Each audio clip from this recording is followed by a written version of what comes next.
Do you know what time it is? What time is it? It's podcast time. Yeah, dig it? The Dynasty Podcast is brought to you by Jube's Family Restaurant.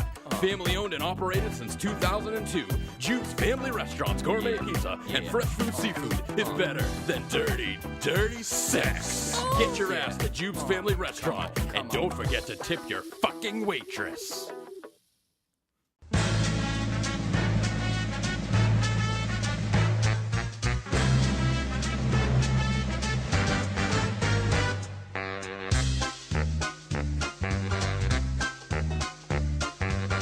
It's time to play the music. It's time to light the lights. It's time to meet the assholes on the Dynasty tonight. That's right. It's time to put on makeup. It's time to dress up right. It's time to raise the curtain on the Dynasty tonight. Why do we always come here? I guess we'll never know. It's like some kind of torture to have to watch the show. And now let's get things started. Why don't you get things started? It's time to get things started on the most sensational, inspirational, celebrational, sexuational. This is what we call the Dynasty Podcast. Greetings and salutations. Welcome to episode number 8 of the Dynasty Podcast, brought to you by Jube's Family Restaurant. This week's special, delicious fish and chips for only $11.99. You can't beat that, Jube's Family Restaurant. Now, this is Commissioner Eric Costanza. I'm not at Tom Berkowitz Trucking Riverdale Studios. Oh, no. This recording of this show has taken a little bit of a road trip, but that doesn't mean you bastards shouldn't use Tom Berkowitz Trucking for all of your garbage disposal needs. We are actually recording here on a late Tuesday afternoon at my quote-unquote real place of employment, because hosting with me, and I'm excited to announce this, is Coach Jae-Young Kim. Jae-Young, say hello to everybody. What's up, guys? Eric, thanks for having me. Absolutely. Now, Jae-Young, how do you feel about hosting? I know that you're getting your ass 3 coaching achievement points for doing this, so congratulations. Thank you. I'm pretty excited. You know, you put out a quality product every week, so I'm a part of it.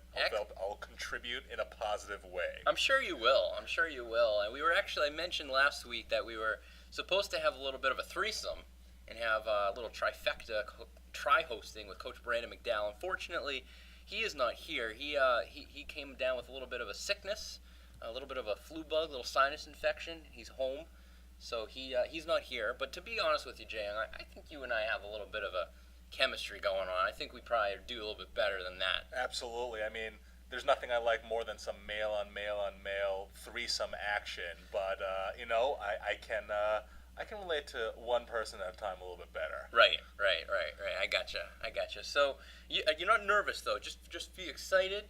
You know, we're gonna have a great show, and there's no reason to be nervous. We really only have like 13, 12, 11, maybe 10 listeners out there. So it's growing on the weekly, right? True. That is true. So, edition number 2 of the Riverdale Gazette. I think you all received yours by now. Jae-Young, did you enjoy your copy? I did. Anything in particular that you liked about it? And what are you feeling? I like that 0 of 12 teams considered me a contender. So when I sneak in and bust some picks, including my own, I might add, hopefully it'll be a nice big fuck you, everyone. Yeah, actually, fun fact, the last time nobody voted for you, you made the playoffs. That's true. That was 2 years ago. No one voted for you your rookie year. You ended up making the playoffs, so maybe that'll happen again. That's right. I need the fuel of hatred to propel me in. That's the drive. Right. I gotcha. I thought it was interesting. Everybody thought Hong Kong was going to make it to the playoffs, 12 out of 12 votes. And one of the other interesting factors was Bubba Gump getting 1 vote. It was obviously a joke vote by Brian. We'll see if that comes back to haunt him in the Pick'em Challenge, because he's currently tied for the league right now. That's right. And you can't count him out. Obviously, I think didn't Zach pump out that fact that now they have to chug 3 Smirnoff Ices because they didn't think Bub would win one against them. Yes, right. Exactly. And we'll get to that. I'm glad you brought that up. And there's also the league poll right now, Jae-Young, on the league homepage. It looks like Bubba posted that. It's asking everyone to vote on who you think will have the best record at the end of the year between him, Bubba Gump, Handy Quacks, and Brutal Deluxe. I personally voted for Bubba. Actually, I think that he will have the best record when it's all said and done. Only 6 people have voted so far. Have you voted yet, Jay Young? Embarrassingly, I have not. I will do that today. Who do you think you will vote for? Honestly, I think I'm going to go for Bub as well. Yeah. I'm liking it. Yeah. I don't know. There's something about Bubba's coaching abilities, which I'm sure we'll get to a little bit later as well, that I feel will surpass Brandon and Zach. Not to say they're bad coaches, but I don't know. That's just my gut feeling. Now, the other kind of big thing that happened here this past week, Jay Young, we had just a shitload of trades go down. I think I counted 11 trades, which is pretty ridiculous. Usually we don't see trades like this that happen until the week of the trade deadline. Actually, every single coach, literally every single coach made a trade except for Coach Phil Samuels. He's the only one. Everybody else made a trade. I guess I'm wondering, do you have any theories as to why this happened? Is it coincidence or is there a reason for it, do you think? I mean, it's a good question. I've made it to the playoffs once, and I was a seller early once. So I'm still relatively new to this league. I'm trying to get a handle of when the hot deals, the hot actions occur. So I honestly don't know. I was happy to take a slight part of it, but some people really, really improved their team. Yeah. I think you gotta hit it while it's hot. You gotta hit the shit while it's hot. And I think some people may have seen what was going on behind the scenes on Twitter and was like, I can't lose out on this action, and kind of got right in it. Right. Obviously we had Zach, bail out as a contender and sell his team, which obviously had a large part. I mean, he probably had the best selling team in the history of the Dynasty to work with there. Right. So, I mean, some teams certainly, improved themselves greatly, and some of those trades, which we'll get to later, very much already paid off for them. That's right. Some didn't yet. And then, of course, we had the incident that occurred with Coach Brandon. We were hoping to talk to him today with, having him on the show and kind of get his feelings on it, live here. But basically what happened was it looks like he posted a message saying he was Joe Bucked when, following his trade with Ben Green. When I made the announcement on the message board, and I think I just threw in a little yes, a 4th round pick. Right. And then it kind of snowballed from there, and a bunch of, almost the whole league kind of got involved. And I have my opinion about it, Jay Young. Do you have any opinion about what transpired during those events? Yeah, no, I can see where he was coming from, right? I don't necessarily agree that there was a need to be Joe Buck, but I can see that if he thought that purely the role should be to announce trades in that format, then I can see where he's coming from. Okay, but fair enough. Like you said, it's fun league. We're just doing this for fun. You want to interject your personal opinion, so I don't see any reason to be Joe Buck. But that being said, I totally understand where he was coming from. Fair, totally fair. I get you, Jay Young. And I will say that Brandon did say afterwards that he wasn't really Joe Buck. Right. He was kind of more just maybe a tiny bit Joe Buck, but not really. So he was more just not even the full J, just half the J. Right. He actually submitted a statement, which I'm going to read to everybody. This is Brandon McDowell, Brutal Deluxe's statement regarding the matter. And I quote, and I'm going to read it as is. If there's English problems, then so be it.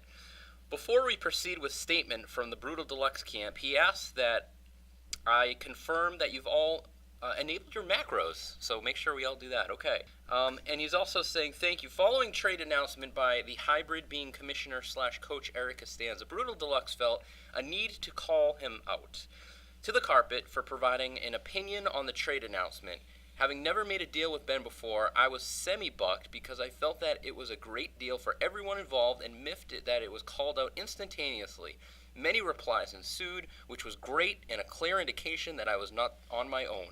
Coach Eric responded perfectly, but I am still waiting a reply directly from Robot Commissioner Scooper, who only went on to mock me in a subsequent trade announcement. Signed, the still semi-bucked Brutal Deluxe Coach McDowell.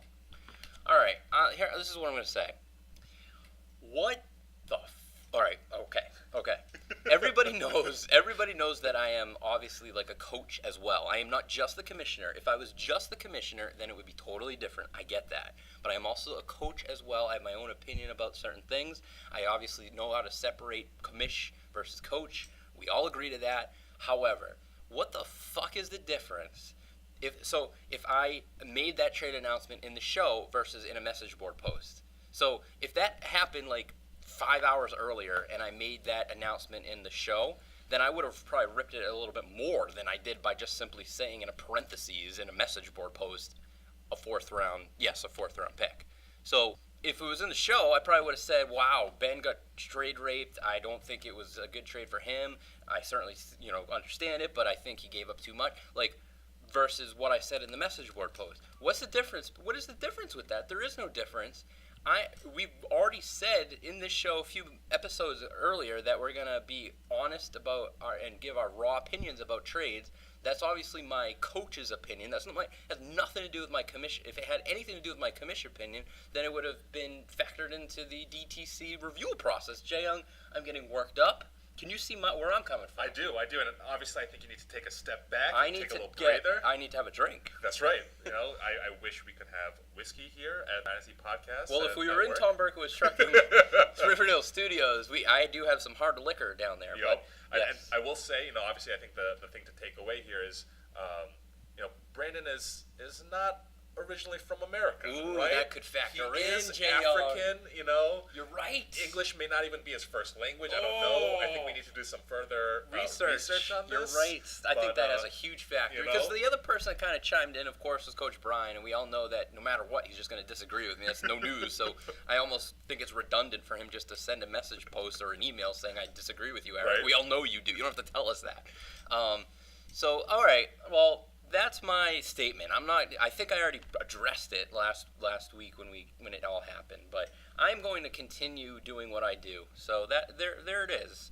So on this show, we're going to discuss Week 6. We're going to preview Week 7. We're going to welcome on Coach Bubba Palucha of the Bubba Gum Shrimp for the coaches interview. And Jay Young, did you enjoy hearing Scotty Sterling on the show last week, the inventor of fantasy football? I did. What a great interview. Thank you. Blown away that you got some of that caliber on the show. Yes. At the same time, I'm only raising my expectations from week to week. All right. Well, then I think you're going to like what we got going on this show because we're going to have some fun. We are actually going to take the legitimacy out of the credibility out of the interactive segment completely out of the window this week. Okay. We're going to just have some fun. I'm going to now kind of talk about the rules of what we're going to do with this later, but it's basically going to be a game in which we're going to finally find out who is a better cable provider, DirecTV or Charter Communications. I know, Jay Young, that you don't have Charter. You've probably heard the horrific stories about them. Who do you have, by the way? I actually have DirecTV. You have DirecTV, and are you a fan? Are you giving a thumbs up for it? I think I have no choice but to like them. They've taken me hostage because it's the only package where I can pay for the whole Sunday ticket. Gotcha. Yeah.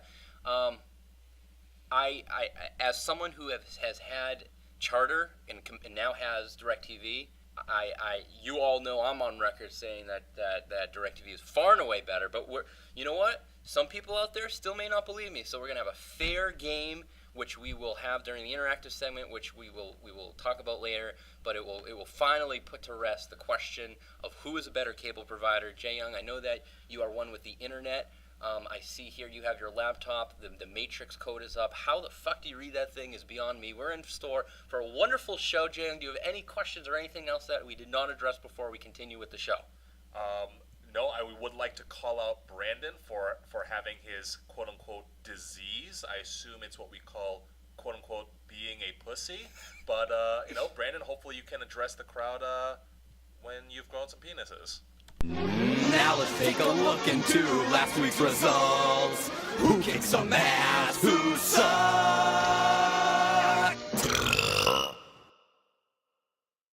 So Jay Young, Week 6, we thought was going to, it had a good slate of games. I think we mentioned on the show last week, Bub and I, that we're going to find out a lot, coming out of this week. There was a lot of not close games. We didn't really, just look at the point differential. It was 28, 20, 14, 27, 57, 27. Not a lot of close games and one pretty big blowout. So let's kind of get right into the games. We'll talk about them. So the first one was the game of the week. The Boston Loggers up against the Rapists. This was a must-win game, I think, for Coach Ben Green. He was, you back up a bitch against the wall, and they're going to come out swinging, and that's kind of what happened with Ben. He wanted it more maybe than John, and he won 115 to 101. Jay Young, any takeaways from this particular matchup here? I mean, it's pretty crazy to see what happens when Breeze has a normal game, right? Only 20 points, and obviously Jimmy Graham being completely shut out was a huge factor. Now, obviously the player of the game here is clearly the guy you just hated on, Noshan Moreno. Right. So I want to hear your thoughts. Yes. Do you change your opinion now? I don't change my opinion. My opinion stands. I'm glad you asked me, Jay Young. When I said in the trade message board, yes, a 4th-round pick, I mean, I can't believe it. I mean, I assumed he was worth a 3rd-round pick. Hell, I would have given up a second, maybe even 2 seconds. That's why, Brandon got trade raped. I can't believe that Ben got away with only giving up a 4th-round pick we all knew Noshan Moreno was going to have, 28 points this week. We knew he was going to be a top 5 running back the rest of the way. So I don't know what Brandon was smoking. So, that's what I have to say. Clearly what you were trying to say this whole time. Exactly. Absolutely. So, Rapists, drops down to 4-2, still in the lead in the division by points, tied with myself. A little bit of a 2-game slide here. However, he does still have the most points in the league. He's actually averaging 127.5 points per game, Jay Young, which is actually, if you do the math, it's on track to score the most points in one season than anyone ever has before. It kind of correlates to over 1,900 points, which would beat the Guard Dogs' miracle season of D6 when they put up 18-12. Now we're kind of getting into the heart of the bye weeks, and he's obviously dealing with some injuries, so we'll see what happens, but I still think Coach John's in a pretty good spot. Absolutely. I think you bring up a good point. Scoring should go down with bye weeks and injuries, and we'll see who comes out on top in the next couple of weeks. Right. Next game was the Riverdale Scoopers, myself up against the VIP on Swole. Pretty good game, high-scoring affair. I win 148 to 120. I go up to 4-2. Chris drops down to 3-3. Certainly still in the thick of things. Vernon Davis was a big contributor for me, putting up 30 points, and again another kind of trade here that occurred that certainly benefited me. Any takeaways, Jay Young? I will say the only person I feel bad for in this entire league is Heaney. There's nothing worse than losing with the second highest score in the league. That happened to me a couple of weeks ago when I played John. It stings. It hurts when you put up the second most points in the league, but you happen to play the guy that put up the most. It's a stinger. Now, as far as Vernon Davis is concerned, Heaney actually tweeted me, or the Riverdale Gazette, I think on Sunday, and politely and kindly asked that I literally never refer to Vernon Davis ever again in front of him. So I will oblige him. I certainly understand that. Actually, you know what, Chris? Let's make a deal. I will never refer to Vernon Davis in front of you as long as you never refer to Marshawn Lynch in front of me, because I also have a bit of a hatred for that man considering what happened last year. So it's a deal. Let's see. And I led the league in points. That's actually the 16th time I've done that in my franchise's career, which is second. And actually, Jay Young, I know this may not be a fair question for you. I know this is third season for you. Sure. So, but care to take a guess who does have the lead in the most times led a week in points? Does that make sense? In history? In the history of the Dynasty, yeah. He's done it 20 times. 20 times.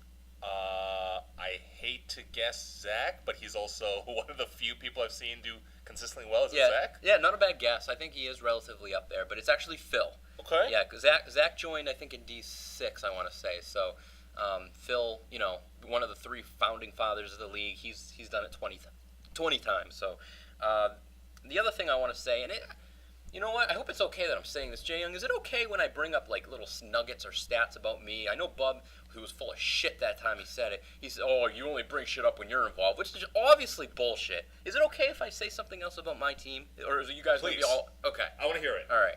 So I also surpassed Bubba Gum Shrimp for the most points scored in Era 2. Oh, Bub. So, I have the most wins, winning percent. I'm not going to get into all that. We'll talk Sure. about my Hall of Fame possible status at a future point. We all know what I'm missing, obviously. Yep. But I it's a legit stat. I just passed Bubba Gump Shrimp for most points in Era 2. So it is what it is, right? Bubba Gump Shrimp, Handy Quacks. Bubba gets the win. He finally did it. He won 83-63, very low-scoring game. Finally gets up the 1-5. Zach drops down to 1-5. Just pretty much a shitty game. But we did, mention that Zach and Chris, had the bet that they now have to down, I think, 3 Twisted Teas. So we're talking to Bub later on the show. Maybe we'll ask if that already occurred. I don't think there's much really to say about this game. This is a disgusting shit bowl of a game. That's right. Yeah. I guess, if anything, Bob's got to be happy that Kaepernick finally had a decent game. Yeah. And he can sell him later down the line. Raises his trade value a little bit. Sure. And as far as Zach is concerned, I know we were just talking about him earlier. He came into the league in D6, made the playoffs, won the league in D7. He looked like he was a wonderful, great coach, and which he is. But from a successful standpoint, since then it's really been just shitty losing season after another. Because now he's actually he used to be in the lead in winning percentage and everything. Now he's 33-33 all time. He's no longer a winning franchise at this point in time. That's 500. That's got to hurt. It's got to hurt. And it doesn't look like it's going to get any better this season. Nope. So let's go ahead and go to the South, Jae-Young, where you reside. Sure. And let's start with your game. The Yellow Peril, they beat Soul Glow 96-69 in a very sexual matchup when you look at the numbers here, as pointed out in the power rankings. Right. You'd go up to 3-3. Soul Glow drops down to 3-3. Jae-Young, the 3 wins that you've had this season all have occurred with you scoring either 96 points or less. Yep. So you actually might be lucky to be 3-3. Oh, no, absolutely. I'm absolutely lucky. I'm like the reverse horse whisperer when it comes to QBs, too. I cannot figure it out. I'm like all up. Like, my head is completely confused and muddled when it comes to picking a QB. I'll take my wins when I can get them. Absolutely. Cam Newton had 36 points on your bench. He actually led the entire league in points, but it didn't help you at all. Nope. So hopefully you figure that out, I guess, for your benefit. Hopefully you figure that out. Brian's certainly happy, although I guess it didn't matter for him, but maybe future opponents. Did you turn Brian into a seller? I saw you updated his trade block, although he didn't put his big horses on the trade block, right? I'm interested to see what's going to happen. I'm assuming he's trying to get value out of Payton, but, he didn't put Murray, Powell, or CJ on that board. Yeah. Wait, did he put Payton on the trade block? I'll have to double check that. Okay. All right. Well, we'll see. The next game, Hong Kong Cavs up against Brutal Deluxe. Pretty. We thought we knew it was going to happen here, and it certainly did. A big blowout, 114-57. Hong Kong goes up to 6-0, 6th win in a row, most consecutive wins in Coach Whiffin's franchise. And I think I tweeted last week. I'll point out here that any team that actually started 5-0, and Coach Whiffin's now 6-0, but any team that has started 5-0 in this league, they've all gone on to make the postseason. Right. So and clearly, Whiffin is going to go undefeated and make the playoffs and win the Dynasty Bowl. So this is totally not a jinx, of course. Right. No jinxes here. No jinxes here.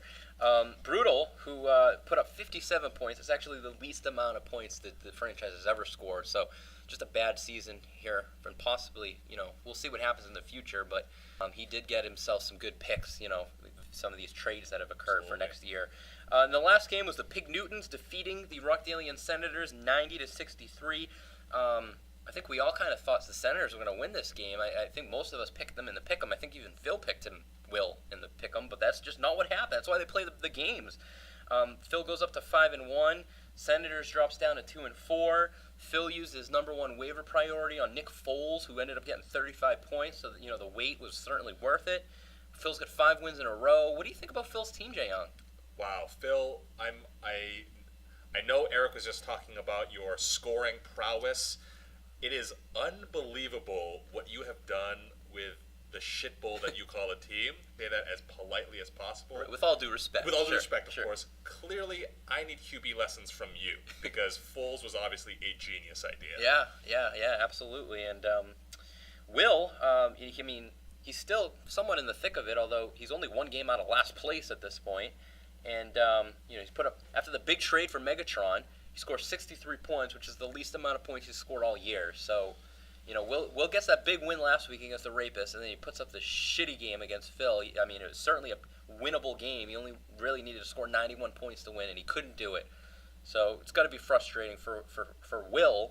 And Phil has now beaten Will 11 times in the Dynasty history, which one of those was in Dynasty Bowl 2, which is actually tied for the most wins that any team has over another. I know this is another unfair question to ask you, Jay Young, but just a random guess. Who do you think they're tied with? So in other words, who else do you think has 11 wins over someone else?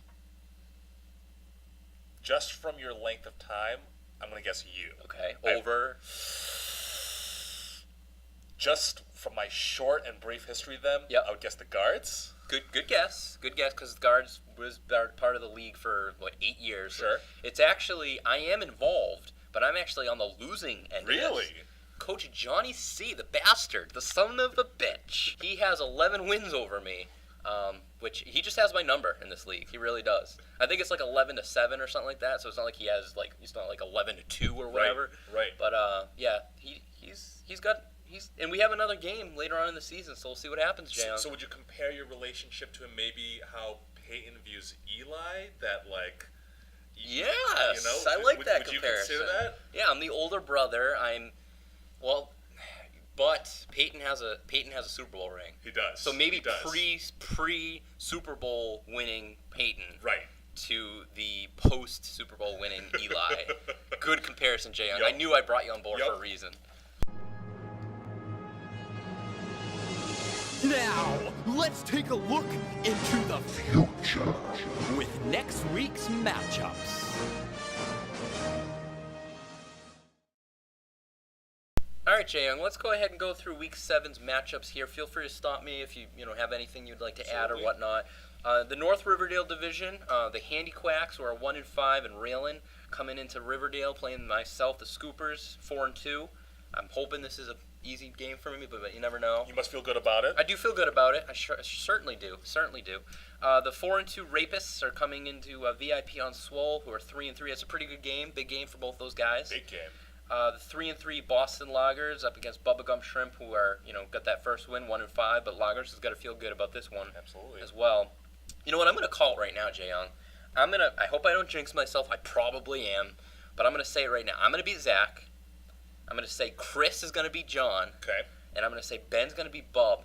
I'm going to be in sole lead after this upcoming week at 5-2 in the North Division. Wow. Which is really the way it should be. I am the reigning division champion, so I should be in the lead. John and Chris and Ben are going to be in a 3-way tie at 4-3, and it's going to be just a dogfight all the way to the end between us four. I'm calling it. Yep. That's what I'm going to say is going to happen. And Ben got a huge win last week. Yes. He propels himself to 50-50. Yep. Now he's at the Bubba. I'd say maybe easier part of the matchup. Sure, Right? yeah.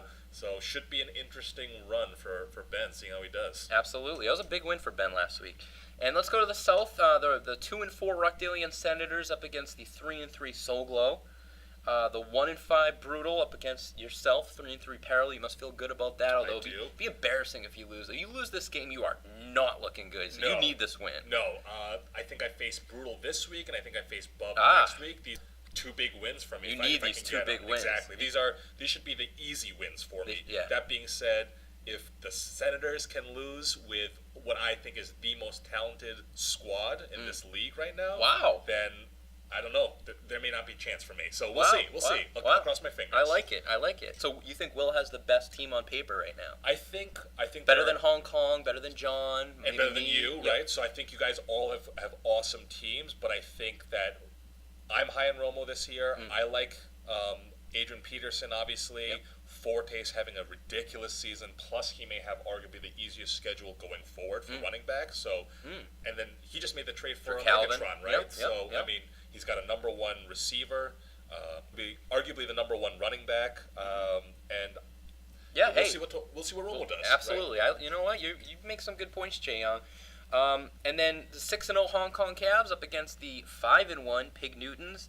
This is going to be a doozy. I kind of think it's obvious that this maybe should be the game of the week, but Jay Young, you're the guest here. I'll give it to you. Looking at the slate of games here, don't go with what I say. Sure. But if you do, that's okay too.